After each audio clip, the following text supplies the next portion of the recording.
In the year 922, on the banks of the Volga River, a tent stands apart from the rest of the camp. Inside, shadows move slowly. 6 warriors wait in silence.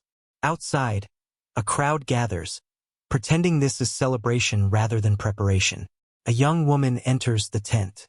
She knows what will happen next because she has seen this ceremony before, just never from this side of it.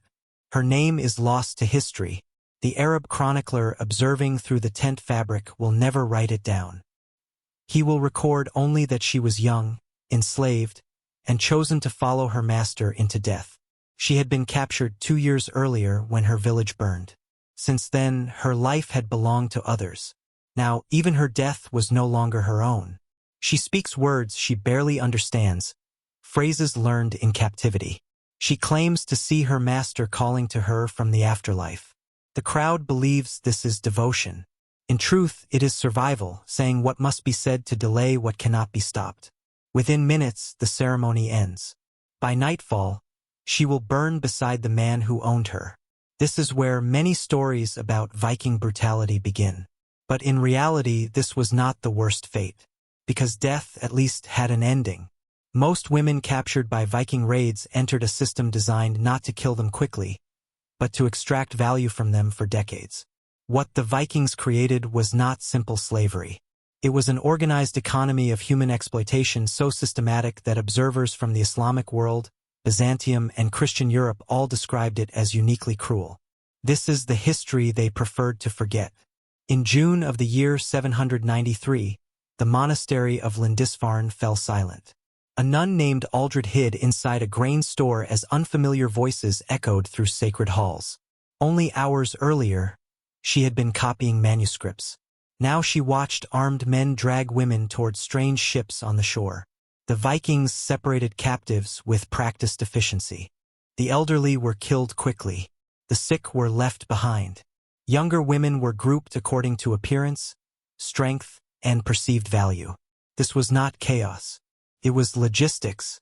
Aldred was discovered and forced into line. She would soon learn that captivity did not mean one fate, but many, each shaped by how useful her body could be made. The journey across the sea lasted days. Women were packed into dark holds with little food or water. Some died before land was reached. Their bodies were discarded without ceremony. When the ships arrived, division began immediately. Raid leaders selected first. Warriors followed. Farmers took what remained. Some women were sent to fields and grinding stones. Others were assigned to households. Younger captives were categorized for reproduction. The most visibly beautiful were prepared for sale in distant markets. Across Scandinavia, Ireland, and Eastern Europe, Viking society ran on this system. Women labored until their bodies failed. Children born into slavery inherited their mother's status automatically. Freedom was not a concept, it was an accident so rare it became legend. Viking law made this explicit. In Iceland's legal codes, enslaved women were defined not as people, but as movable property. They could not testify. They could not refuse. Their injuries were compensated only as loss of value to owners. If one was killed, it was not murder. It was property damage. Entire generations lived and died under these rules. Some women were sold repeatedly, moved across vast distances to prevent attachment or resistance. Slave markets in Dublin, Hedeby, and Novgorod processed thousands at a time. Prices fluctuated according to age, health, skills, and appearance. A woman who could weave or read was worth more. A woman who was older was worth less. Pregnancy increased value not for care, but for future ownership. The Viking economy depended on this multiplication of human property. And for some women, captivity took another form. The daughters of defeated nobility were often forced into marriages with conquerors. These unions were political tools, designed to erase bloodlines while preserving claims to land. These women bore children who carried their mother's lineage but were raised entirely within Viking identity.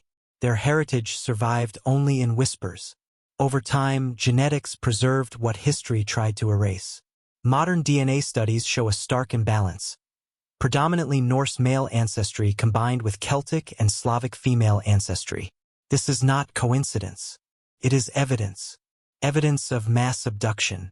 Evidence of forced reproduction. Evidence of a system that built expansion on women's bodies. And still, death remained the exception. For the woman on the Volga River, the end came quickly.